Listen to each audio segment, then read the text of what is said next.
श्री स्वामी समर्थ. स्वामी समर्थ तुमच्या सर्वांच्या इच्छा आकांक्षा पूर्ण करो ही स्वामींच्या चरणी प्रार्थना करते आणि आपल्या आजच्या व्हिडिओला सुरुवात करते.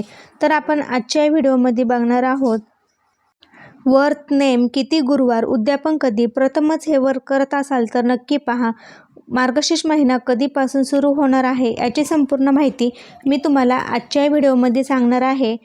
मार्गशीर्ष महिन्यातील पहिला गुरुवार या व्रताला सुरुवात केली जाते आणि शेवटच्या गुरुवारी उद्यापन केले जाते. तर संपूर्ण महिना व्रत करत शेवटच्या गुरुवारी उद्यापन करतात. ही पद्धत वर्षानुवर्ष आलेली आहे. मार्गशीर्ष महिना सुरू झाला की मराठमोळा घरांमध्ये मार्गशीर्ष गुरुवार व्रताची तयारी करतात. मार्गशीर्ष महिन्यात महिला घरात कलशावर माता लक्ष्मीचं रूप करून मार्गशीर्ष गुरुवारचे उपवास करत असतात. या उपवासाला आपण कधीही सुरुवात करू शकतो, पण मार्गशीर्ष महिन्यातील पहिल्या गुरुवारपासून महिला हे 5 गुरुवार व्रत करत असतात आणि शेवटच्या गुरुवारी उद्यापन करत असतात.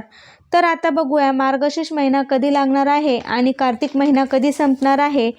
तर बघा, 12 तारखेला कार्तिकी अमावस्या आहे. तर अमावस्या प्रारंभ सकाळी 6:42 होणार आहे आणि समाप्ती पहाटे 13 तारखेला 5:01 होणार आहे. म्हणजे 13 तारखेला अमावस्या संपणार आहे आणि पहाटेपासून मार्गशीर्ष महिन्याला सुरुवात होणार आहे. तर पहिला गुरुवार आलेला आहे 14 डिसेंबर आणि दुसरा गुरुवार आलेला आहे 21 डिसेंबर आणि तिसरा गुरुवार आलेला आहे 28 डिसेंबर आणि चौथा गुरुवार आलेला आहे 4 जानेवारी आणि 5वा गुरुवार आलेला आहे 11 जानेवारी. तर असे हे 5 गुरुवार आलेले आहे आणि 5व्या गुरुवारी अमावस्या आलेली आहे. तर अमावस्या आलेली आहे तर आपण उद्यापन करावे का? आपण 5वा गुरुवार उपवास करावा का? हा प्रश्न बऱ्याच जणांना पडलेला आहे. तर आपल्याला उपवास करायचा आहे. उद्यापन देखील 5व्या गुरुवारीच करायचं आहे. अमावस्या असले तरी काही हरकत नाही. बघा, आपण दिवाळीचं लक्ष्मीपूजन हे अमावस्याच्या दिवशीच करत असतो.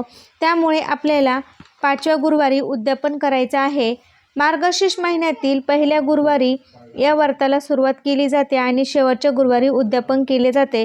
तर आपण आजच्या व्हिडिओमध्ये बघणार आहोत आपल्याला कोणते नेम पाळायचे आहे. जे प्रथमच हे व्रत करणार असाल तर त्यांनी हा व्हिडिओ स्किप न करता शेवटपर्यंत नक्की बघा.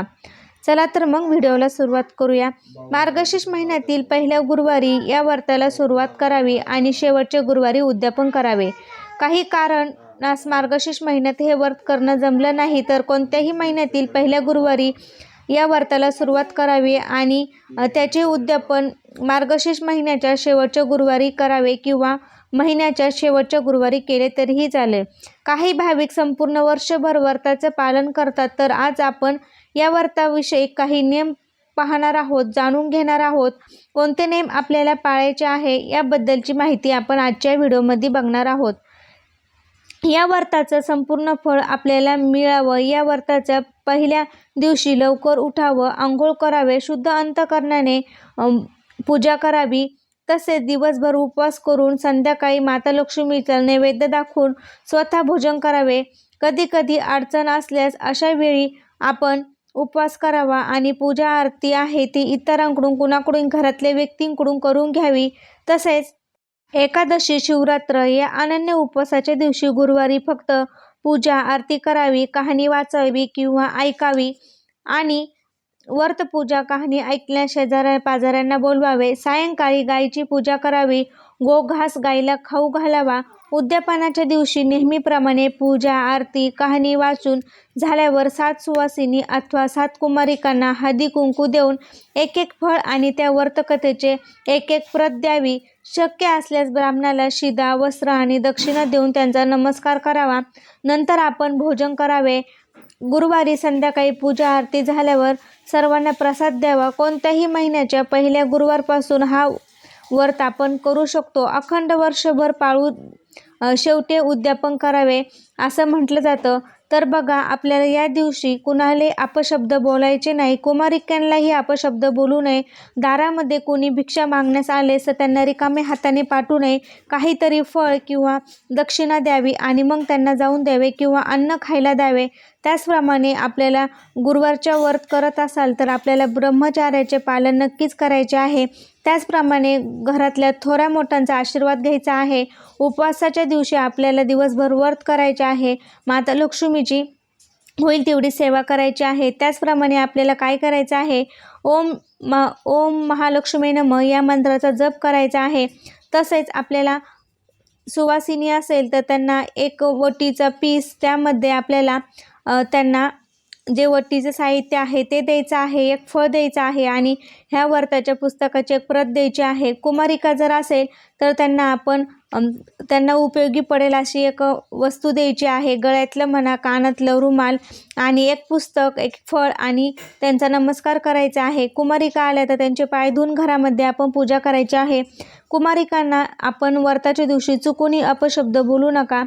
तर अशा प्रकारे हे नेम आपल्याला पाळायचे आहे. तुम्ही जर पहिल्यांदाच हे व्रत करणार असाल तर बघा आपल्याला जर मासिक पाळी आली तर तो गुरुवार आड सोडून आपण ते 5 गुरुवार करून उद्यापन करायचं आहे. तुमचं समजा मार्गशीर्ष महिन्यामध्ये एखादा गुरुवार गेला आणि मार्गशीर्ष महिन्यातले 5 गुरुवार होऊन गेले तर तुम्ही पुढच्या येणाऱ्या गुरुवारी उपवास करून त्या दिवशी तुम्ही उद्यापन करायचं आहे. पण मासिक धर्मातला गुरुवार आपण ह्या उपवासामध्ये धरायचा नाही, हा देखील तुम्ही एक नेम पाळायचा आहे.